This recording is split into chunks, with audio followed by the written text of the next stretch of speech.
তুমি সেই জনসাধারণ, আমি এতদিন ধরে মিঠার বলে বসে আছি, যার পড়ছি, যার হাতে এক মুষ্ট পুষ্পাঞ্জলি পেলি ওই স্বর্গে দেবী হিসাবে ঠাঁই পাবো।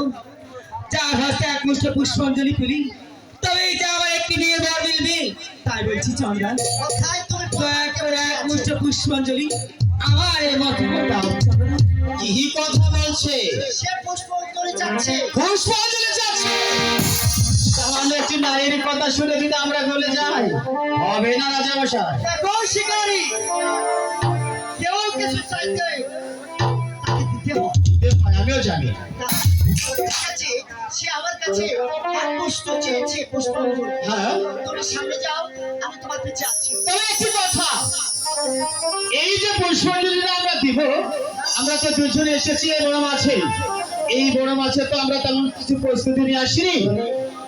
সে যদি পুষ্পাঞ্জলি চাই তাহলে তাকে আমাদের সঙ্গে আমাদের বাসাতে যেতে হবে। আর রাজপ্রাসাদে যেতে হবে। হ্যাঁ, তুমি কি পারবে?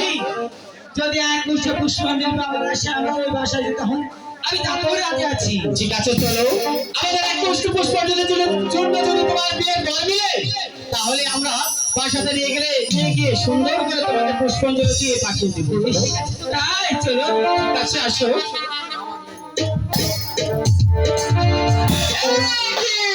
আবার কি হলো শিকারী? আর কি হয়নি, সে তো আমাদের সঙ্গে যেতে যেতে পথের মাঝে বসে